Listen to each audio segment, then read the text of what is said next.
Après le pangolin soi-disant responsable du coronavirus, le singe pourrait-il relancer la variole? C'est vrai que l'OMS s'interroge sur une récente multiplication des cas en Europe. Depuis début mai, l'OMS alerte sur plusieurs cas découverts au Royaume-Uni, en Espagne, au Portugal et au Canada. Plus d'une cinquantaine de cas de variole du singe à travers le monde ont déjà été recensés. Ça peut quand même tuer entre 1 à 10% des malades. Mais quels sont les symptômes de cette maladie? Comment se transmet-elle? La variole du singe proviendrait d'Afrique de l'Ouest et ne connaîtrait aucun traitement pour le moment. À l'heure où l'épidémie du coronavirus diminue, cette nouvelle maladie pourrait vite devenir préoccupante. Alors faut-il s'inquiéter de la variole du singe qui se développe dans le monde entier? Les chéris, je veux remercier Bruno Megarban de venir nous voir à chaque fois. Alors il est là, Bruno, je crois qu'il est là. Chef du service réanimation de l'hôpital Lariboisière. À chaque fois, c'est un peu.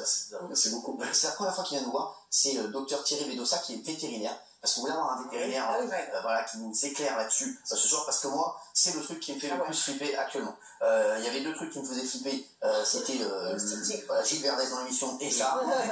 Et non, mais c'est vrai que c'est un truc de fou. La variole du singe, c'est une maladie rare qui se transmet à l'être humain par les animaux, caractérisée par d'impressionnantes pustules. Cette infection se transmet lors de contacts rapprochés ou d'échanges de fluides corporels. Regardez les photos, regardez ce que ça donne. Voilà, ça donne ça. L'infection de l'homme par la variole du singe se divise en deux périodes. Période invasive, fièvre, maux de tête, ganglions, douleurs musculaires, et période d'éruption cutanée, un visage, plante de main, plante des pieds. Est-ce qu'il faut s'inquiéter de la variole du singe? C'est vrai que regarde, on va voir d'autres photos. Hein. Oh non. Regardez. On est fragile. C'est la réalité. C'est vrai que c'est un truc de fou, cette affaire. On va d'abord parler à Thierry Bedossa. Comment se transmet ce virus?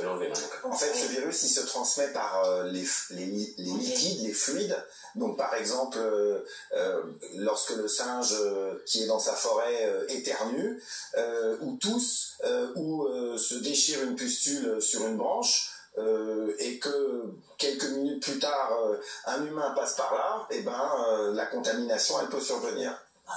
C'est incroyable. Et là, aujourd'hui, c'est quoi ça? Un animal sauvage, donc c'est des animaux sauvages. Donc là, c'est vraiment qu'il y a un humain qui passe. Il y a une quarantaine de cas là. On se dit, ouais, ça y a une quarantaine de cas. On se dit que ça peut. Pourquoi il y a plus de chances maintenant de l'avoir qu'avant? En fait, c'est lié, là on bascule directement dans une problématique environnementale. C'est lié à la fragmentation des habitats sauvages. Et il y a plus de contacts aujourd'hui, comme on l'a vu avec le Covid, hélas. Il y a plus de contacts aujourd'hui entre les populations d'animaux sauvages et les populations d'humains.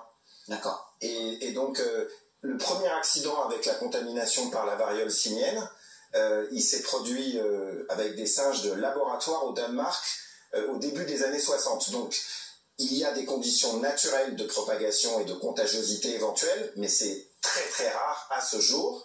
Et il y a aussi des conditions qui sont favorisées par l'environnement du laboratoire et de l'expérimentation animale. Alors, est-ce que les animaux de compagnie peuvent l'avoir et peuvent nous le transmettre ou pas du tout?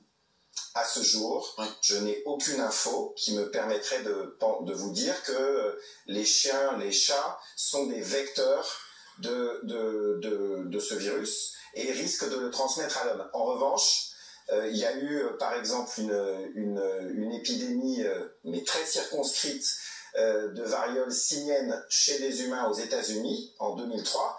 Et à l'époque, c'était parce que des rats géants qui venaient de Gambie avaient été vendus aux États-Unis comme animaux de compagnie. C'est ça. Se pose le problème des rats géants de Gambie, des écureuils, des singes. Regardez, oui, voilà.